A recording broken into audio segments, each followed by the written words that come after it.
حقیقت یہ ہے کہ ان بیچارے مولویوں کو تو صرف وضو اور غسل کے مسائل ہی آتے ہیں، قیامت سے متعلق اور احادیث سے ان کو تو کوئی واقفیت ہی نہیں ہوتی ہے. یہ بیچارے کیا جانے، اس لیے میں وہاں جانا بیکار سمجھتا ہوں.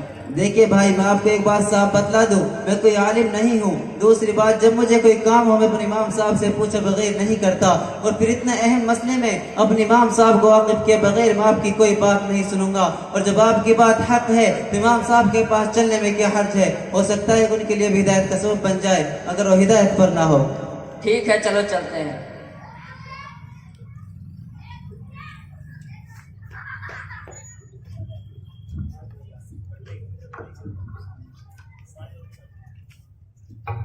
السلام علیکم ورحمۃ اللہ وبرکاتہ.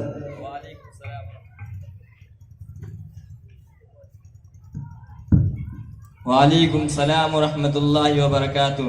تشریف رکھیے جناب، خیریت سے ہیں؟ جی بس اللہ کا شکر اور آپ کی دعا ہے. کہیے ناصر بھائی، کیسے آنا ہوا؟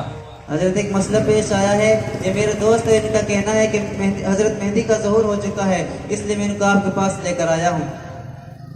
اچھا، کہاں ہے مہدی؟ سارے دنیا کے حالات عجیب و غریب نظر آ رہے ہیں ہر طرف. ارے بھائی، میں جو سوال کر رہا ہوں اس کا جواب دیجئے نا. مہدی کہاں ہے؟ میں وہی بتانے جا رہا ہوں، پہلے میری بات تو سنیے. اب ساری بات جانے دیجئے، میں جو سوال کر رہا ہوں اس کا جواب دیجئے. مہدی کا نام کیا ہے؟ محمد شکیل بن حنیف. مگر اللہ کے رسول صلی اللہ علیہ وسلم نے تو فرمایا ان کا نام میرے نام کے مطابق، ان کی ولدیت بھی بالکل میری ولدیت کے مطابق ہوگی. یعنی ان کا نام محمد اور ان کے والد کا نام بعینہ ہی عبداللہ ہوگا. اور آپ نے جس مدعی کا ذکر کیا ہے اس کا نام شکیل اور والد کا نام حنیف ہے، اس لیے وہ اس کو سوٹے پر کھوٹا ثابت ہوتا ہے. اچھا، ان کا نسب نام بتلا سکتے ہیں آپ کی؟ ان کا نسب کیا ہے؟ ان کا کوئی نسب نہیں ہے. مگر اللہ کے رسول صلی اللہ علیہ وسلم نے تو فرمایا حضرت مہدی میری نسل سے ہوں گے. المہدی من عطرتی ہوا من ولد فاطمہ، وہ حضرت فاطمہ کی اولاد میں سے ہوں گے، وہ حسن شاخ میں پیدا ہوں گے. اور خلاصہ یہ نکلا کہ وہ خاندان نبوت کے چشمہ چراغ ہوں گے. یہ بالکل صاف اور سیدھی علامت ہے. مگر ہمارے دوست تو یہ بھی کہہ رہے تھے کہ آج کل خاندان کے کوئی ریکارڈ نہیں، اس لیے اس بنیاد پر امام کی شناخت نہیں ہو سکتی. کیوں نہیں ہو سکتی؟ آج بھی عربوں میں تمام خاندان محفوظ ہے. ہر صغیر میں بھی ہم آپ کو ایسے خاندان کا پتہ دے سکتے ہیں جن کی تاریخ محفوظ ہے. دوسرا یہ کہ اگر نسلی بنیاد پر شناخت نہیں ہو سکتی تو حضور صلی اللہ علیہ وسلم اس کی علامت کو کیوں بیان کرتے؟ نعوذ باللہ. امام مہدی کا سید ہونا روز روشن کی طرح آیا ہے، اس لیے شکیل بن حنیف جھوٹا اور کذاب ثابت ہوا. اچھا، یہ بتانا کہ وہ ہے کہاں اور کہاں پیدا ہوئے اور فی الحال کہاں ہے؟ ہمارے دوست بتا رہے تھے کہ شکیل بن حنیف دربھنگا میں ضلع بہار عثمان پور رتن پورہ 1968 میں پیدا ہوئے. مگر اللہ کے رسول صلی اللہ علیہ وسلم نے فرمایا، صحیح بخاری میں صاف اور واضح الفاظ ہے، رجل من اہل المدینہ، وہ مدینہ منورہ کے باشندہ ہوں گے. او حضرت، مدینہ تو شہر کے معنی میں ہوتا ہے اور شہر سے کوئی بھی شہر مراد ہو سکتا ہے، اس لیے مدینہ سے یہاں دہلی مراد ہے. واہ واہ بھائی صاحب، آپ کی عقلوں کو تو خوب داد دینی چاہیے. کیا خوب استدلال کیا ہے. اب ذرا غور سے سنیے، شرعی زبان میں جب بھی مدینہ بولا جاتا ہے تو اس سے وہی شہر مراد لیا جاتا ہے جہاں صلی اللہ علیہ وسلم کا ہجرت کا مقام ہے، جہاں آپ صلی اللہ علیہ وسلم کا روضہ مبارکہ ہے، اور اس کی مثال قرآن و حدیث میں موجود ہے. اچھا، یہ بتانا کہ حدیث صحیح بخاری کی ایک حدیث بتلاتی ہے کہ امام مہدی سے پہلے ایک خلیفہ کی موت ہوگی جس کی جان نشینی پر اختلاف پیدا ہوگا اور پھر فوراً مہدی کا ظہور ہوگا. ہاں، ایسا ہی تو ہوا ہے. 1995 میں حضرت مولانا انعام الحسن کاندھوی کی وفات ہوئی اور ان کی وفات کے بعد ان کا ظہور ہوا. لیکن حضرت جی تو کسی ملک کے حاکم تھے ہی نہیں، اور نہ ہی انہوں نے خلافت کا دعویٰ کیا، اور نہ مسلمان انہیں خلیفہ سمجھتے ہیں. اس لیے شکیل بن حنیف جھوٹا اور کذاب ثابت ہوا. ورنہ اس طرح تو عالم اسلام کے دینی تنظیم اور اداروں کے سربراہ کے انتقال کے بعد لوگ جگہ جگہ میں مہدی ہونے کا دعویٰ کر سکتے ہیں. اچھا، یہ بتانا کہ دجال کہاں ہے، کیونکہ صحیح بخاری میں ہے کہ امام مہدی کے 6 سال بعد دجال نکل آئے گا، اور شکیل بن حنیف کو امام مہدی کا دعویٰ کرے آج تک 29 سال ہو چکے ہیں. دجال کا کوئی اتا پتہ نہیں ہے. آپ کو معلوم نہیں دجال کے بارے میں؟ ارے امریکہ فرانس بھی تو دجال ہے. ایسے کیسے ہو سکتا ہے؟ حضور صلی اللہ علیہ وسلم نے تو دجال کو انسان بتایا، اس کی نسلی قوم جسمانی حلیہ شہید بازی مکمل تفصیل بیان کی ہے. دوسرا یہ کہ صحیح بخاری میں ایک اور حدیث ہے، دجال دمشق میں آ کر امام مہدی کا محاصرہ کریں گے اور حضرت عیسیٰ علیہ السلام ان کی مدد کے لیے آسمان سے اتریں گے اور مسلمانوں کے ساتھ اسے اسرائیل میں جا کر قتل کریں گے. یہ یہودیوں کا بالکلیہ خاتمہ ہوگا. شکیل تو برسوں سے دہلی میں بیٹھا ہوا ہے. نہ حضرت عیسیٰ علیہ السلام اترے اور نہ دجال نے اس کا محاصرہ کیا. ارے ان کا دعویٰ تو یہ ہے کہ وہی مہدی ہے وہی عیسیٰ ہے، یعنی شکیل بن حنیف بھی مہدی ہے اور عیسیٰ بھی. ایک آدمی عیسیٰ بھی ہو اور شکیل بھی مہدی بھی ہو، یہ کیسے ہو سکتا ہے؟ جبکہ احادیث میں دونوں کی الگ الگ علامتیں موجود ہیں. حضرت عیسیٰ علیہ السلام تو فلسطین میں پیدا ہوئے اور شکیل بن حنیف دربھنگہ بہار میں پیدا ہوا. حضرت عیسیٰ علیہ السلام تو بہت خوبصورت اور گورے چٹے ہیں. حضرت عیسیٰ علیہ السلام نے تو دودھ پینے کی عمر میں اپنی قوم سے معجزانہ گفتگو کی. حضرت عیسیٰ علیہ السلام کا کوئی باپ نہیں ہے، اس لیے وہ ماں کی طرف منسوب ہے. اور شکیل کا باپ موجود ہے جس کا نام حنیف ہے. کہاں حضرت عیسیٰ علیہ السلام اور کہاں ہے شکیل بن حنیف؟ بہت اچھا ہوا اور بڑی خوشی ہوئی آپ سے ملاقات کر کے. آپ کا اور آپ کے مقتدی کا بہت احسان مند ہوں. آپ کی وجہ سے میں ان مکاروں اور کذابوں کی گرفت میں آنے سے بچ گیا، اور ان کے ایسے اور بھی بہت سے دعوے ہیں جو یقیناً جھوٹے اور غلط ہو گئے. اللہ نے میرے ایمان کی حفاظت فرمائے اور اللہ تعالی ہم سب کے ایمان کی حفاظت فرمائے. آمین ثم آمین. انشاءاللہ پھر ملاقات ہوگی. السلام علیکم ورحمۃ اللہ وبرکاتہ. الحمد لله رب العالمين والصلاة والسلام على خاتم النبيين وآله وأصحابه أجمعين. أما بعد، عن أنس قال قال رسول الله صلى الله عليه وسلم: إن الرسالة والنبوة قد انقطعت فلا رسول بعدي ولا نبي. بے شک نبوت اور رسالت کا سلسلہ منقطع ہو گیا، لہذا میرے بعد نہ کوئی نبی آئے گا اور نہ کوئی رسول. عن ثوبان قال قال رسول الله صلى الله عليه وسلم: وإنه سيكون في أمتي كذابون 30 كلهم يزعم أنه نبي وأنا خاتم النبيين لا نبي بعدي. برادران اسلام، میں نے آپ حضرات کے سامنے دو حدیثیں پڑھی ہیں. دونوں میں اللہ کے پیارے حبیب و محبوب سرکار دو عالم صلی اللہ علیہ وسلم نے صریح الفاظ میں فرمایا ہے کہ میرے بعد نہ کوئی نبی ہوگا اور نہ ہی کوئی رسول، البتہ میرے بعد نبوت اور رسالت کے بہت سے جھوٹے دعویدار پیدا ہوں گے جن کی تعداد 30 تک ہوگی. محققین مفکرین نے اب تک نبوت کے دعویٰ کرنے والوں کی تعداد 37 شمار کی ہے، اور بہت ممکن ہے کہ قیامت تک نبوت کے جھوٹے دعویدار اور پیدا ہو. لہذا حدیث میں جو تعداد بتائی گئی ہے اس کی روشنی میں تعداد زیادہ ہے. اب یہی صورت ہے کہ حدیث کی بیان کردہ تعداد کی ہم تصریح کریں، یا 33 کی تعداد اقل تعداد بتائی گئی ہے. کم از کم 30 قذاب ضرور ہوں گے، اس سے زیادہ بھی ہو سکتے ہیں. یہ کہ نبوت کے دعویٰ کرنے والے تو بہت ہوں گے، مگر جن قذابوں کی لوگ پیروی کرنے لگیں گے اور جن کی نبوت کو لوگ دل و جان سے تسلیم کر لیں گے، وہ کل 30 ہوں گے. باقی محض دعوے دار ہوں گے اور کوئی ان کی تصدیق کرنے والا نہیں ہوگا.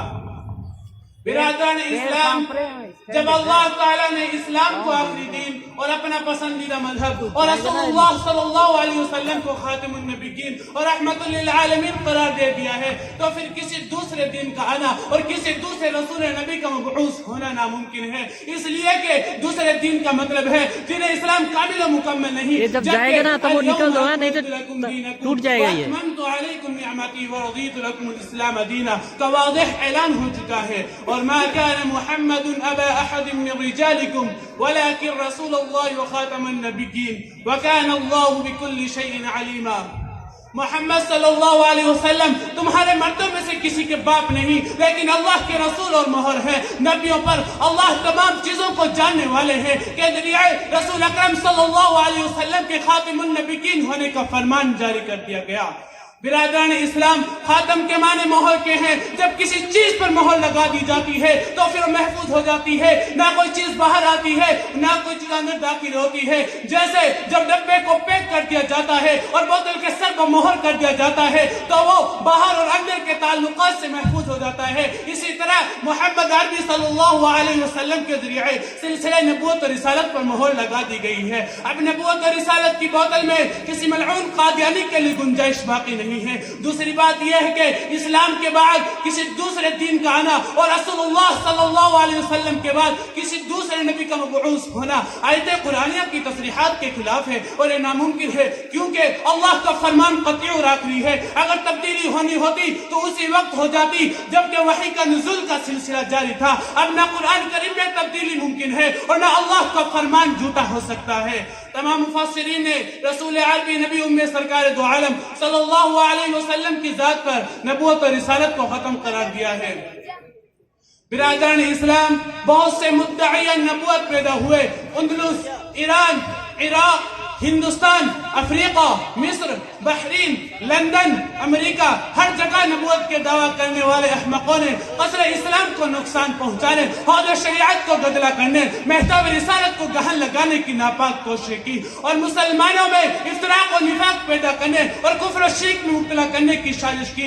آج ہندوستان میں بھی سن 1889 عیسوی میں قادیان کے اندر ایک گدھے مرزا غلام احمد قادیانی نے نبوت کا دعویٰ کیا. یہ ملعون تو کچھ اتنا آؤٹ ہو گیا کہ اپنے آپ کو اللہ میاں کی بیوی تک کہنے لگا. اس پر بھی اس کا پیٹ نہ بھرا تو خدائی کا دعویٰ دار بن بیٹھا. انگریزوں نے ان کا پورا تعاون بھی کیا، اس لیے کہ مسلمانوں کو نقصان پہنچانے کا بہترین موقع ہاتھ آیا تھا اور مسلمانوں کو ذہنی کرب کا شکار بنانے کا نسخہ مل گیا تھا اور مسلمانوں کو آپس میں لڑانے کا موقع مل گیا تھا. برادران اسلام، مرزا غلام احمد قادیانی نے سب سے پہلے یہ کام کیا کہ انگریزوں کے خلاف جہاد کرنے کو حرام قرار دیا. قادیان اور ابوا کو مدینہ منورہ اور مکہ مکرمہ کا درجہ دیا اور اپنی بیویوں کو ازواج مطہرات کہنے کا فرمان جاری کیا اور اپنے ماننے والوں کو صحابی کا منصب عطا کیا اور حکم دیا کہ قادیانی مذہب کے پیروکار ہر سال حج کی نیت سے قادیان آئے اور قادیان کی جامع مسجد کو مسجد اقصی کہا. اس کے علاوہ بہت سے گل کھلائے، بڑے بڑے فتنے کھڑے کیے، خوب نام کمایا، کثیر تعداد میں ان کے ماننے والے پیدا ہو گئے. آج پاکستان میں بہت زیادہ قادیانی پائے جاتے ہیں. ہندوستان، امریکہ، لندن وغیرہ میں بھی کافی تعداد ہے. سن 1973 عیسوی میں قادیانی کو متفقہ طور پر کافی قرار دیا گیا. مرزا غلام احمد قادیانی نے براہین احمدیہ، روحانی خزائن، حقیقت الوحی کے علاوہ قلعہ اسلام پر حملہ کرنے کے لیے بہت سی کتابیں لکھی ہے جو تقریباً 100 کی تعداد میں ہیں. مرزا صاحب کو ایک دھوبن سے عشق ہو گیا، مگر اس گندی طبیعت والے جھوٹے نبی کی تمام پر نبوت اور رسالت اور پیشین گوئیوں کے باوجود اس لڑکی نے اس سے نکاح کرنا گوارا نہیں کیا اور آخر میں بڑی ذلت اور رسوائی کے ساتھ اس دنیا سے رخصت ہو گیا. دعا فرمائے کہ اللہ تعالی ہمیں اور آپ کو ان کے مکر و فریب سے بچائے اور دین اسلام پر ثابت قدم رکھے. آمین. وآخر دعوانا ان الحمد للہ رب العالمین. السلام.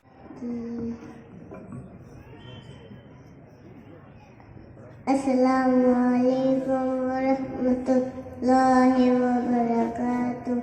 اپنا رنگ دکھا جاتی ہے صحبت اللہ کی، اللہ سے آ جاتی ہے صحبت اللہ کی، صحبت اللہ والوں کی. ذکر حق کی، ذکر حق کی سچ لگا مل جاتی ہے. ذکر حق کی، ذکر حق کی سچ لگا مل جاتی ہے. قلب کو اللہ اللہ اللہ کے دل مل جاتی ہے، اللہ کے دل مل جاتی ہے. معصیت چھڑوا جاتی ہے صحبت اللہ والوں کی، اللہ سے آ جاتی ہے صحبت اللہ والوں کی.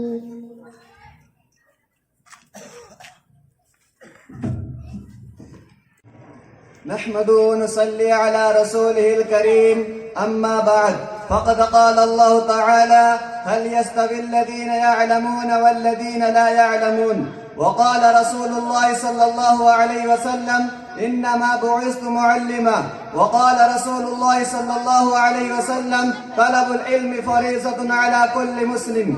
معزز سامعین اکرام، میرے لیے بڑی سعادت مندی کی بات ہے مجھ کو اس پروگرام میں تعلیم دین کی اہمیت اسلام کی نظر میں کے عنوان پر کچھ دیر آپ حضرات کے سامنے شرف ہم کلامی میسر ہوئی. آپ حضرات دعا فرمائے کہ کچھ صحیح باتیں آپ کی موجودگی میں اپنی زبان سے ادا کر جاؤں جو میرے لیے اور آپ کے لیے کارآمد ثابت ہو. محترم حضرات، تعلیم ہی کے ذریعے ابو البشر سیدنا آدم علیہ السلام کو کرامت شرافت خلافت سے نوازا گیا. علم ہی کے ذریعے فرشتوں نے حضرت آدم علیہ السلام کو سجدہ کیا. علم ایسا جوہر ہے جو انسان کو تمام مخلوقات سے افضل اور برتر بنا دیا کرتا ہے. علم ہی سے پوری انسانیت کو سرفرازی ملی ہے. علم ہی کا کرشمہ کے حضرت علی باب العلم کہلائے. علم ہی کی بدولت سیدنا امام اعظم ابو حنیفہ علیہ رحمہ فقہ اعظم کے لقب سے جانے گئے. علم ہی کی بدولت امام یوسف قاضی القضات کا منصب عطا کیا. علم ہی نے امام شافعی کو ایسی بلندی پہ پہنچایا کہ ان کے علم فقہ و ادب کو ایک نمایاں مقام ملا. علم نے امام مالک کو اہل مدینہ سروں کا تاج بنایا. علم نے امام احمد بن حنبل کو دقائق علم میں گواسی کا ہنر دیا. علم نے حضرت مولانا محمد قاسم نانوتوی کو حجت الاسلام بنایا. علم نے مولانا محمد رشید احمد گنگوئی کو فقہ النص بنایا. علم ہی کی بدولت مولانا محمود حسن دیوبندی شیخ الہند کے لقب سے جانے گئے. علم نے علامہ نواز شاہ کشمیری کو خاتم المحدث بنایا. علم نے حضرت مولانا تھانی کو حکیم الامت بنایا. علم نے حضرت مولانا حسین احمد مدنی کو شیخ الاسلام والمسلمین کا لقب دیا. علم و خطابت ہی کی بدولت سید اللہ شاہ بخاری امیر شریعت کے لقب سے ملقب ہوئے. علم نے قاری محمد طیب صاحب رحمۃ اللہ علیہ کو حکیم الاسلام بنا ڈالا. الگرد علم ایسا ہے جو انسان کو ایسی شرافت عطا کرتا ہے کہ اہل علم اور علم سے عارف کے درمیان بین فرق معلوم ہونے لگتا ہے. اسی واسطے قرآن کریم نے فرمایا هل يستوي الذين يعلمون والذين لا يعلمون، کیا اہل علم اور غیر اہل علم برابر ہو سکتے ہیں؟ آپ علیہ السلام نے اپنے بعثت کو مقصد کو بیان کرتے ہوئے فرمایا تھا انما بعثت معلما، میں معلم بنا کر بھیجا گیا ہوں.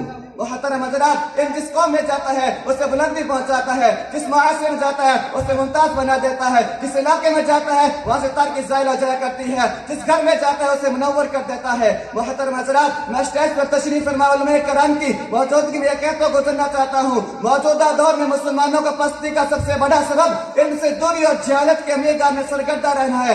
آج کے مسلمان بچے اور بچیاں علم دین اور علم دنیا دونوں سارے نظر آتے ہیں. ان کے اوقات لہو لعب کے نظر ہو جاتے ہیں. افراد مال ان کو عیش و اشراق کے محلات میں بٹھا دیا. اور علم جس کے حصول کے لیے مشکلات سے گزرنا پڑتا ہے، اپنے آرام کو چھوڑنا پڑتا ہے، تب جا کے اس کو فوائد و ثمرات نظر آتے ہیں. میں بابا کے دل کہنا چاہتا ہوں اگر مسلمان علمی میدانوں میں سرگرمی سے حصہ لے تو 20 برس نہیں گزریں گے اس ملک کا نقشہ تبدیل ہو جائے گا. اور آج ہم دوسروں محکرم پر جی رہے ہیں، دوسروں کے دروازوں پر اپنی ضرورتیں لیے پھرتے ہیں. کل یہ ساری قومیں ہماری غلامی پر مجبور ہو جائیں گی اور مسلمانوں کو اس ملک پر ہر طرح سے برتری حاصل ہوگی. ہمیں سبق حاصل کرنا چاہیے ان قوموں سے جو کل تک ہماری بیگاری کیا کرتی تھی. آج ان کے بچے بڑے بڑے سرکاری عہدوں بیٹھے ہیں اور ان کی حکمرانی چل رہی ہے. کاش مسلمان ان میدان میں اتر آتے اور اپنے اصلاح کی زندہ جائے مثال بن کے ابھرتے اور اپنے اصلاح کی زندہ جائے مثال بن کے ابھرتے. میں اپنے نوجوانوں سے کہتا ہوں اور رخصت کرنا چاہتا ہوں اپنے من میں ڈوب کر پا جا سراغے زندگی، اپنے من میں ڈوب کر پا جا سراغے زندگی. اگر تو میرا نہیں بنتا تو نہ بن، اپنا تو بن. وآخر دعوانا الحمدللہ رب العالمین. کی آواز گونجی کہا حنزلہ نے یہ دلہن سے اپنی اجازت اگر ہو تو جام شہادت لبوں سے لگانے کو دل چاہتا ہے. وہ شہر محبت جہاں مصطفیٰ ہے وہیں گھر بنانے کو دل چاہتا ہے.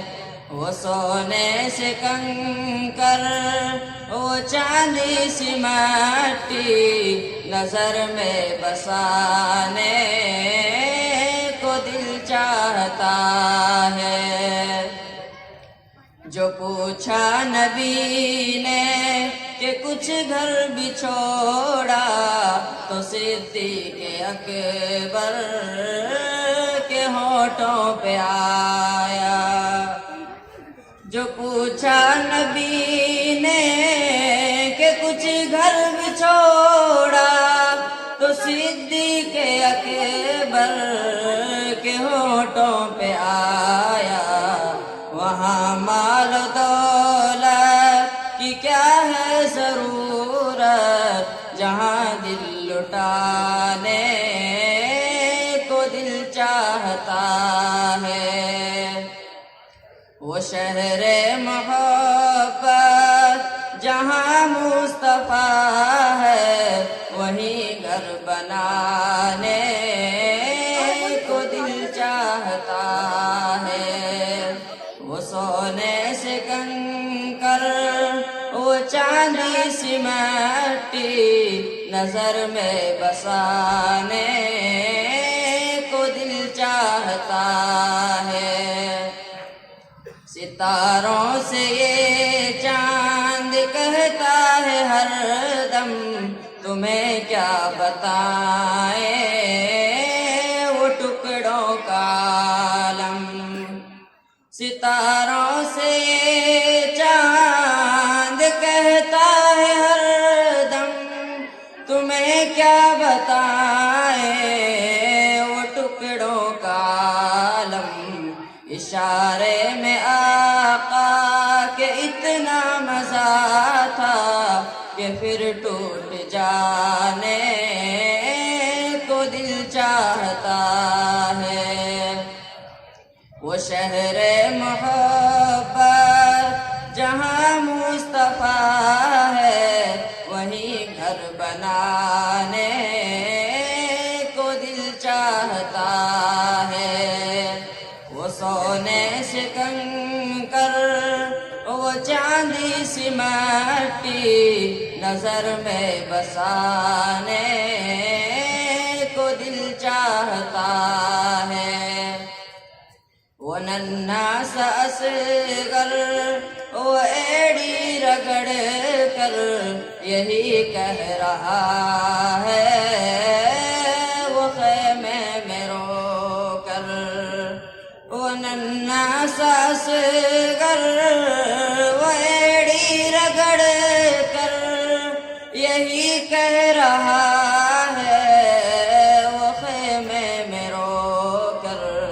اے بابا میں پانی کا پیاسا نہیں ہوں میرا سر کٹانے کو دل چاہتا ہے.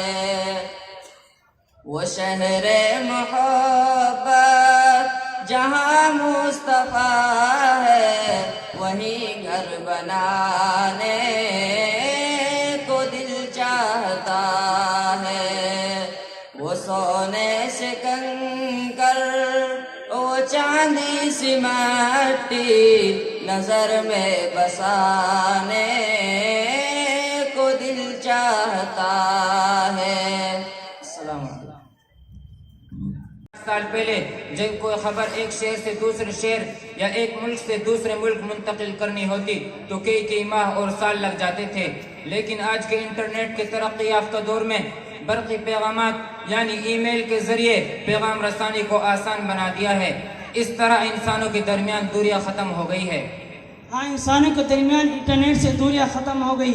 اب تو انسان دنیا میں کہیں بھی بیٹھا ہو اپنے کسی عزیز سے ویڈیو کال کے ذریعے فیس ٹو فیس بات کر سکتا ہے، جیسے ایک کمرے میں بیٹھ کر بات کر رہے ہیں.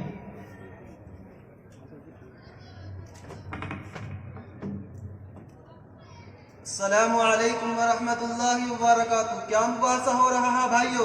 وعلیکم السلام ورحمۃ اللہ وبرکاتہ. آپ صحیح وقت پہ تشریف لے آئے. یہ دونوں انٹرنیٹ کے فوائد سمجھا رہے ہیں کہ واٹس ایپ، فیس بک سے رشتہ داروں سے رابطہ. جی سمجھیے آپ کیا فرمانا چاہتے ہیں. یہ تو سب واہیت اور لہو لعب ہے، اور قرآن میں لہو لعب خریدنے والوں کے لیے ذلت آمیز عذاب بیان کیا گیا ہے. سورہ لقمان کی آیت نمبر 4، وَمِنَ النَّاسِ مَن يَشْتَرِي لَهْوَ الْحَدِيثِ. کچھ لوگ وہ ہیں جو کھیل کی باتوں کے خریدار ہیں تاکہ اللہ کے راستے سے بے سوچے سمجھے گمراہ کرے اور ان کی ہنسی اڑائیں. ایسے لوگوں کے لیے ذلت آمیز عذاب ہے. اور ایسی چیزوں کے پیچھے جان اور مال خرچ کرنا اسراف اور فضول خرچی ہے، اور فضول خرچی کرنے والوں کو قرآن میں شیطان کا بھائی کہا ہے، ان المبذرین کانوا اخوان الشیاطین۔ ارے بھائی ایسی بات نہیں ہے، اس میں دنیا کے فوائد کے ساتھ ساتھ دین کے بھی انگنت فوائد ہیں۔ مثلا آدمی انٹرنیٹ کے ذریعے ڈاؤن لوڈنگ کر کے قرآن کریم کی تلاوت اور ضروری نئی کتابوں کا مطالعہ کر سکتا ہے، اور اب تو مدرسے میں جانے کی ضرورت نہیں، آن لائن تعلیم کا نظم بھی ہو گیا ہے۔ بعض مرتبہ بڑے شہروں اور دور دراز ملکوں میں اکابرین کے بیانات ہوتے ہیں، ان کا اصلاحی پرمغز بیان کچھ منٹوں میں ویڈیو ریکارڈنگ ہو کر ہم تک پہنچ جاتا ہے۔ یہ شیطان کی طرف سے دکھائے گئے سوچ باغات ہیں جو حقیقت میں کچھ نہیں۔ ان چیزوں کے بہانے شیطان انٹرنیٹ کا عادی بناتا ہے، پھر اچھی چیزیں بھول کر حرام کاریوں میں پڑ جاتا ہے۔ اگر کوئی فائدہ اٹھاتا بھی ہے تو کم اور نقصان زیادہ۔ میں نے اپنے استاد سے جو سیکھا وہ بتلا دیا۔ زیادہ معلومات استاد صاحب سے ہی لیتے ہیں، چلو چلتے ہیں۔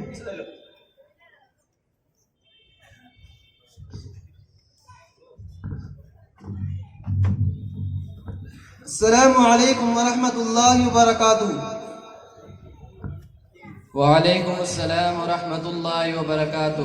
حضرت، یہ لوگ معلوم کرنا چاہتے ہیں کہ انٹرنیٹ کا استعمال شریعت کی نظر میں کن کن لوگوں کے لیے کتنا درست ہے؟ اس بات میں کوئی دو رائے نہیں کہ جدید دور میں انٹرنیٹ نے کئی کارنامے انجام دیے ہیں، لیکن جہاں انٹرنیٹ نے ہمیں جتنے فائدے پہنچائے ہیں وہاں اس کے نقصانات بھی دیکھنے میں آئے ہیں۔ انٹرنیٹ کے آنے کی وجہ سے ہزاروں تاجروں کی تجارت آسان ہو گئی، تو وہی ان تاجروں کے لاکھوں بچے تعلیم و تربیت سے دور ہو گئے، نتیجتاً تجارت و نوکری کے قابل نہ رہے، اور رشتہ داروں سے روابط بڑھنے کے بجائے اپنے اپنے موبائل میں مست ہو کر دور تو کیا اپنے اہل خانہ کے حقوق بھی بھول گئے، اور اپنوں کے حقوق چھوڑ کر ناجائز تعلقات میں اضافہ ہونے لگا۔ جی حضرت، آپ نے صحیح فرمایا۔ نوجوانوں کی ایک بڑی تعداد انٹرنیٹ کا غلط استعمال کر رہی ہے، جنسی جذبات کی برانگیختی اور جذبہ شہوت کی تسکین کا سامان انٹرنیٹ سے حاصل کرتے ہیں۔ ویب کیمرے کے ذریعے زنا کے مناظر دکھائے جاتے ہیں، نتیجتاً زنا کی کثرت ہو جاتی ہے اور خاندان تباہ ہو جاتے ہیں۔ بسا اوقات جنسی بے راہ روی ذہنی سکون اور قلب کا اطمینان چھین لیتی ہے۔ اس طرح کی بیماری میں ملوث افراد پر خود خوشی کی نوبت آ جاتی ہے۔ مغربی ممالک کی مثالیں ہمارے سامنے ہیں۔ ارے مولانا، آپ ہر چیز کے صرف منفی پہلو ہی کو کیوں تلاش کرتے ہیں؟ بلا شبہ دنیا کی زیادہ تر چیزیں انسان کی آسانی کے لیے بنائی گئی ہیں۔ ایک گاڑی کا صحیح استعمال کر کے اپنے کاموں کو سہل بنایا جا سکتا ہے، مگر غلط استعمال کرتے ہوئے جان بوجھ کر اسی گاڑی کے ذریعے کسی کا ایکسیڈنٹ کرے تو اس میں گاڑی کا کیا قصور ہے؟ چیزیں بری نہیں ہوتی، ان کے استعمال کے پیچھے ہماری سوچ اچھی بری ہوتی ہے۔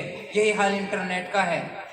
بھائی، اس میں منفی سوچ کی کوئی بات نہیں، اور نہ ہی انٹرنیٹ کو مطلقاً ناجائز اور حرام کہا گیا ہے، بلکہ ہر چیز میں نفع نقصان دونوں پہلو کو مد نظر رکھا جاتا ہے، اور نقصان کم نفع زیادہ ہو تو ایک درجہ تک اس کا استعمال سمجھ میں آ سکتا ہے، لیکن اس میں تو نفع کم اور نقصان زیادہ ہے۔ یہ تو فیہما اثم کثیر ومنافع للناس کا مصداق ہے۔ اس کی وجہ سے اوامر و منہیات کا اہتمام و شوق لوگوں کے دلوں سے ختم ہو گیا کہ نماز اور قرآن کی تلاوت میں بھی ذہنوں پر انٹرنیٹ کا ہی بوجھ سوار رہتا ہے۔ منہیات کا خوف اتنا کم ہو گیا ہے کہ حرام کو حلال سمجھ بیٹھے نوجوان اپنا قیمتی وقت ضائع کر کے راتوں کو دیر تک چوراہوں پر انٹرنیٹ کے تماشے میں مصروف رہتے ہیں، اور گھر کی چار دیواریں میں رہنے والی عورت کو بھی انٹرنیٹ نے بے پردہ کر دیا ہے۔ اس لیے کہتے ہیں کہ انٹرنیٹ بوقت ضرورت اور بقدر ضرورت جائز ہے۔ اسکول اور مدرسہ میں تعلیم حاصل کرنے والے اسٹوڈنٹ اور طلبہ کے لیے تو بالکل بھی درست نہیں، کیونکہ نہ ان کا بزنس ہے نہ کاروبار، پھر بھی نیٹ ریچارج کرانا فضول خرچی ہے۔ مزید یہ کہ جس طرح اینٹی وائرس کے ذریعے آپ کے موبائل کمپیوٹر کے سبھی وائرس ختم ہو جاتے ہیں، اسی طرح ایک طالب علم اور اسٹوڈنٹ کے انٹرنیٹ استعمال کرنے سے اس کے دن بھر کی تعلیم و تربیت صاف ہو جاتی ہے۔ اخلاص بھائی، اب آپ اپنے دل سے ہی پوچھئے، اس کا استعمال اپنے معاشرے کے لیے مفید ثابت ہو سکتا ہے؟ جی مولانا، لیکن واٹس ایپ، فیس بک، ٹویٹر یہ ایسے سافٹ ویئر ہیں جن کے ذریعے آدمی تبلیغ کا کام کر سکتا ہے۔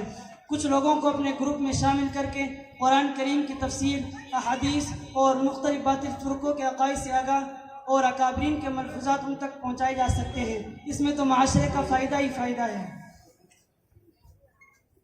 واٹس ایپ، فیس بک اور انسٹا آنے کے بعد معاشرے میں کیا کیا منفی تبدیلیاں آئی ہے. الامان والحفیظ، یہ سب کچھ انسانی عقل کے لیے ایک فکری الغار ہے، اور انتہائی افسوس کی بات ہے کہ ہم ان چیزوں میں مگن ہو کر دین اسلام اور ذکر الہی سے دور ہو گئے ہیں، اور ایسا لگتا ہے کہ جیسے ہم اللہ کو جانتے ہی نہیں. روزانہ خوفناک دل دہلا دینے والے واقعات اور مناظر دیکھ کر ہمارے دل ایسے حوادثات اور واقعات دیکھنے اور سننے کے عادی ہو گئے جنہوں نے ہمارے دلوں کو سخت کر دیا. ہمارے تعلقات واٹس ایپ تک محدود ہو گئے، حالانکہ شریعت نے ہمیں صلہ رحمی کا حکم دیا ہے، جبکہ ہم واٹس ایپ، فیس بک پر غیبت، بہتان بازی اور چغلی ہی کو صلہ رحمی سمجھتے ہیں. مزید کوئی تنقیدی خبر ملی کہ ہم آگے شیئر کرنا شروع کر دیتے ہیں، حالانکہ مسلم شریف کی روایت ہے کفا بالمرء کذبا ان یحدث بكل ما سمع. آدمی کے جھوٹا ہونے کے لیے کافی ہے کہ ہر سنی سنائی ہوئی بات بیان کرے. اس وجہ سے ہم کتنے گنہگار ہوئے ہیں اس کا ہمیں اندازہ تک نہیں ہوتا. افسوس کی بات تو یہ ہے کہ یہ چیزیں ہماری زندگی کا سب سے اہم حصہ بن چکی ہے، اور کریلا نیم چڑھا ہم اسے گناہ بھی نہیں سمجھتے. اتنے نقصانات کے بعد بھی کوئی ان چیزوں کے دفاع میں بات کرتا ہے تو میں اسے فضول سمجھتا ہوں. کاش کہ اتنی فکر ہمیں نماز اور قرآن کی لگ جائے. کوئی ہے جو ان تمام باتوں کا انکار کر سکے؟ میں آپ کو اللہ کا واسطہ دے کر کہتا ہوں کہ ذرا سوچو، قبر میں ہمارا ساتھی کون ہوگا؟ کیا واٹس ایپ؟ کیا فیس بک؟ نہیں، بلکہ ہمیں تو اپنی اللہ کی ملاقات کی تیاری کرنی چاہیے، اور کوشش کریں کہ کوئی چیز بھی ہمیں ہمارے دین سے غافل نہ کر سکے. اللہ تعالیٰ نے فرمایا جو میری یاد سے غافل رہا میں دنیا میں اس کا جینا محال کر دوں گا. واقعی مولانا، آپ نے تو تجربہ اور شریعت کے روشنی میں انٹرنیٹ کے ذریعے معاشرے میں رونما ہونے والے فتنوں سے ہم کو آشنا کر دیا. آج سے ہم پختہ ارادہ کرتے ہیں کہ انٹرنیٹ کے غلط استعمال سے بچیں گے اور اپنے دوستوں کو بھی اصلاح علاج وبا سے روکنے کی کوشش کریں گے. اللہ آپ کو جزائے خیر عطا فرمائے. آپ کی بصیرت افروز باتوں سے میں بہت متاثر ہوا. پڑھنے میں مینڈوں کی طرح اندھی تقلید کر کے کنواں میں گرنے کی ٹھان چکا تھا. ہم نے آپ کا بہت وقت ضائع کر دیا. ٹھیک ہے، اب آپ سے رخصت ہوتے ہیں. پھر موقع ملا تو دوبارہ آپ کے قیمتی ارشادات سے مستفید ہوں گے. جی انشاءاللہ. السلام علیکم ورحمۃ اللہ وبرکاتہ. وعلیکم السلام ورحمۃ اللہ وبرکاتہ. برکات ام العالیہ سے درخواست کروں گا کہ حضرت اسٹیج پر تشریف لے آئے اور اسٹیج پر تشریف فرما علماء کرام ان بچوں کی دستار بندی کریں، اور حضرت مولانا جعفر صاحب اپنے دست مبارک سے ان طلباء کے سروں پر دستار بندی ہو. اور